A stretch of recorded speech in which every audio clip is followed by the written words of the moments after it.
सुशांत, और अगर हम जहांगीरपुरी में जो कुछ हुआ, अगर हम उस पर एक बार फिर से रोशनी डालें तो 21 अप्रैल को सुप्रीम कोर्ट ने दिल्ली के जहांगीरपुरी में अतिक्रमण हटाने पर जो रोक लगी थी उस आदेश को बरकरार रखा था और सुप्रीम कोर्ट ने सरोजनी नगर में जो झुग्गियां बनी हुई हैं उनको भी हटाने पर रोक लगा दी थी। तो क्या लग रहा है कि क्या यहाँ पर कार्रवाई इतनी आसान हो सकती है एसडीएमसी के लिए? क्या कोई चुनौती आपको लगता है कि एसडीएमसी के सामने आएगी इस कार्रवाई को पूरा करने में? देखिए, चुनौती जरूर आएगी क्योंकि जहांगीरपुरी में जब ये इंसिडेंट हुआ था वो पूरा इलाका काफी ज्यादा संवेदनशील था और काफी बड़ी संख्या में वहां पर उपद्रव जो है वो देखने को मिला था। और उसके बाद अचानक से एमसीडी की जो कार्रवाई हुई थी उसने पूरे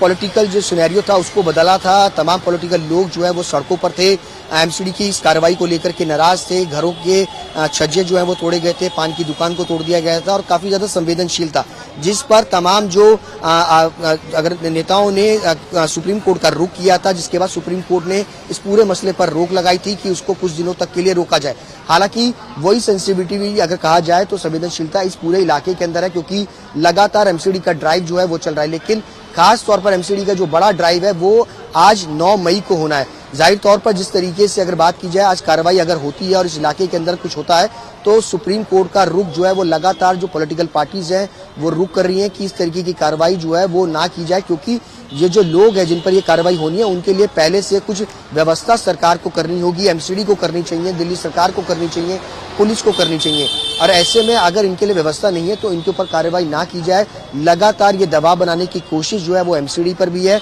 और सुप्रीम कोर्ट के रास्ते भी जो है वो जाने की कोशिश तमाम पॉलिटिकल पार्टीज जो है वो करती हुई नजर आ रही है। और सीपीएम की दिल्ली राज्य कमेटी ने भी जो साउथ दिल्ली में, दक्षिण दिल्ली में बुलडोजर वाली कार्रवाई हो रही है उसके खिलाफ सुप्रीम कोर्ट का रुख किया है और पार्टी अपनी याचिका में ये कह रही है कि ये गैर कानूनी तरीके से अतिक्रमण हटाने को अंजाम दिया जा रहा है। जब इस तरह की याचिका होगी या इस तरह के आरोप लगाए जाएंगे तो अपने बचाव में एसडीएमसी क्या लगता है, क्या कुछ कह सकती है?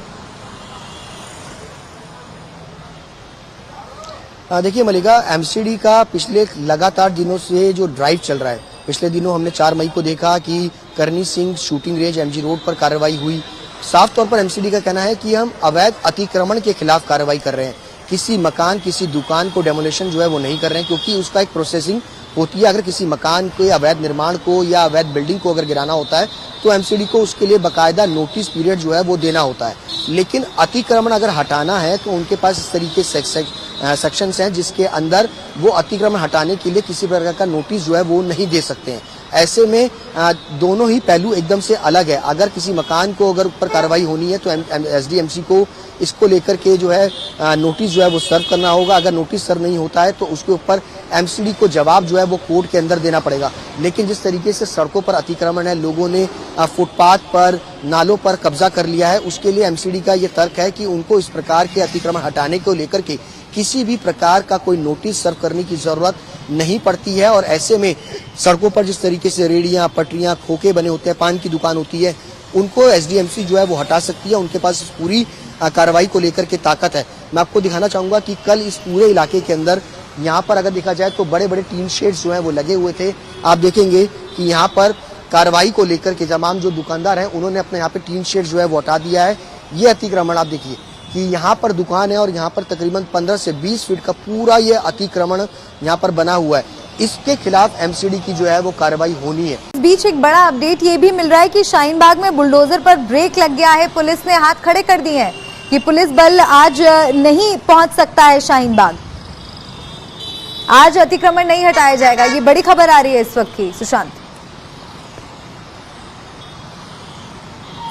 देखिए, मैंने पहले भी कहा था कि किस तरीके से एमसीडी लगातार पुलिस बल की डिमांड कर रही थी, लेकिन पुलिस की साफ तौर पे कहना था कि हमें फोर्स जो है वो इस वक्त प्रोवाइड नहीं कर सकते हैं। लेकिन अगर पुलिस बल नहीं मिला, जाहिर तौर पर अब पुलिस ने हाथ खड़े जिस तरीके से कर दी है, तो जाहिर तौर पर निश्चित तौर पर अगर कहा जाए तो एमसीडी की कार्रवाई फिलहाल आज जो है वो शाहीन बाग इलाके से टल जाएगी और शाहीन बाग इलाके में बुलडोजर जो है वो फिलहाल नहीं चलेगा। वहीं दूसरी तरफ अगर बात की जाए तो एमसीडी के जो नेता हैं वो लगातार दिल्ली पुलिस के आला अधिकारियों से बातचीत कर रहे हैं। 10 बजे के आसपास अगर बात की जाए तो एमसीडी के जो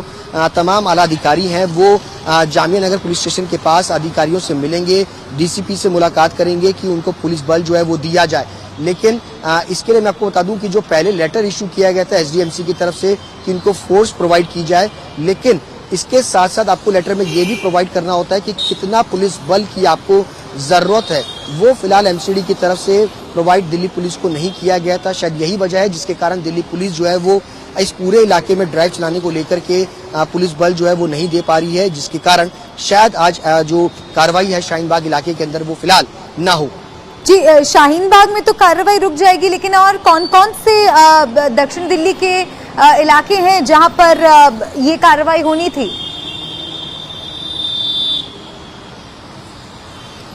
देखिए, अलग अलग इलाके हैं। ये 13 मई तक ड्राइव चलना है पूरे शाहीन बाग इलाके के अंदर, सरिता विहार, जसोला। इसके अलावा अगर बात की जाए ईस्ट ऑफ कैलाश के कई सारे इलाके हैं जहां पर ये कार्रवाई जो है वो होनी है, और तमाम साउथ दिल्ली के कई सारे इलाके हैं, सिर्फ शाहीन बाग ही नहीं, क्योंकि इसको लेकर के लगातार सवाल उठते हैं कि शाहीन बाग पे ही आखिर कार्रवाई क्यों की जा रही है। तो इस पर एमसीडी ने साफ तौर पर यह कहा है कि सिर्फ शाहीन बाग उनके इलाके में और उनकी लिस्ट में नहीं है, उसके अलावा सरिता विहार, ईस्ट ऑफ कैलाश और कई सारे इलाके हैं जहां पर कार्रवाई होनी है। एमसीडी के जो चेयरमैन है सेंट्रल जोन के, उनसे हमने सवाल भी किया था कि आखिर शाहीन बाग और इन इलाकों में कार्रवाई क्यों हो रही है, क्या इसकी कार्रवाई एमसीडी की कार्रवाई जो सैनिक फार्म इलाके हैं यहाँ पर अतिक्रमण काफी ज्यादा फार्म हाउस पे है, क्या उन पर भी होगी। तो उन्होंने भी साफ तौर पे कहा था कि निश्चित तौर पर अगर उन इलाकों में भी अवैध निर्माण है तो वहां पर भी एमसीडी का बुलडोजर जो है वो चलेगा। इन तमाम इलाकों में कार्रवाई जो है वो होनी है। पिछले दिनों एमजी रोड पर कार्रवाई देखने को मिली थी। यहाँ से अगर तकरीबन अगर बात की जाए 1 से 1.5 किलोमीटर के हिस्से में अंदर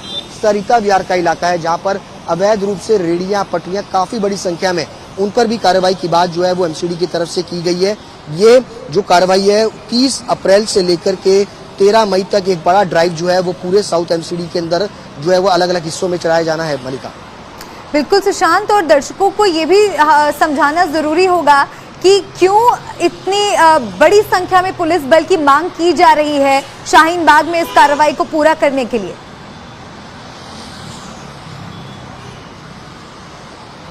देखिए, मैं आपको बता दूं कि ये जो पूरा हिस्सा है, ये पूरा इलाका आपने देखा होगा कि 2020 के दौरान जब सीएए को लेकर के प्रदर्शन शुरू हुआ था, तकरीबन 1 साल से भी ज्यादा, 1 साल के आसपास अगर कहा जाए, तो पूरा इस इलाके के अंदर जो प्रदर्शनकारी हैं वो सड़कों पर रहे थे। कई तरीके के उपद्रव जो है वो यहाँ पर देखने को मिले थे। रोड पूरा यहाँ पे पूरा तरह से ब्लॉक कर दिया गया था, लोगों को आवाजाही में बहुत दिक्कत हुई थी, और उस वक्त भी भारी पुलिस बल जो है वो यहाँ पर तैनात था, क्योंकि एरिया काफी ज्यादा सेंसिटिव है, संवेदनशील है। कहीं कुछ उपद्रव अगर यहाँ पर आते हैं तो उस तरीके की बड़ी कार्रवाई पर रोक लग सकती है। इसी को लेकर के पुलिस बल की ज्यादा से ज्यादा मांग जो है वो एमसीडी की तरफ से की गई थी, ताकि जब ये कार्रवाई एमसीडी की तरफ से की जाए तो किसी प्रकार का कोई भी असामाजिक तत्व इस कार्रवाई को रोकने के लिए उपद्रव ना करे। यही वजह है कि एमसीडी की तरफ से बड़ी संख्या में पुलिस बल जो है वो यहाँ पर तैनाती की मांग जो है वो एमसीडी की तरफ से की गई थी, क्योंकि इस इलाके के अंदर अगर बात की जाए तो छोटी छोटी तंग गलियां जो है वो यहाँ पर हैं, और काफी बड़ी आबादी जो है इस पूरे इलाके के अंदर जो है वो रहती है। ऐसे में पुलिस की जरूरत ये है कि इन इलाकों के अंदर, इन गलियों के अंदर अगर बात की जाए तो पुलिस बल जो है वो तैनात किया जाए, ताकि लोग बाहर ना निकले जब ये कार्रवाई हो, क्योंकि अक्सर विरोध जो है वो देखने को मिलता है। जहांगीरपुरी में भी जब ये कार्रवाई हुई थी तो लोग जो है वो काफी ज्यादा इसका विरोध कर रहे थे, लेकिन पुलिस बल तैनात होने के चलते लोग अपना विरोध जो है वो दर्ज नहीं करा पाए थे। ऐसे में पुलिस जब मौजूद होती है तो लोग काफी ज्यादा घरों में रहते हैं, बाहर नहीं आते हैं, क्योंकि उनको डर होता है कि कहीं अगर कुछ उपद्रव किया तो पुलिस जो है उनको हिरासत में ले लेगी, उनके ऊपर कार्रवाई जो है वो की जाएगी। और ऐसे में जरूरत है कि जब तक पुलिस बल नहीं मिल जाता तब तक कार्रवाई जो है वो इस पूरे इलाके में संभव नहीं है, और बड़ी संख्या में काफी बड़ा ये पूरा इलाका है जहां पर ये कार्रवाई होनी है, और बड़ी आबादी अगर कहा जाए तो यहाँ पर रहती है। इसी के चलते जब तक पुलिस बल नहीं मिलेगा तब तक कार्रवाई जो होना नामुमकिन है इस पूरे इलाके के अंदर।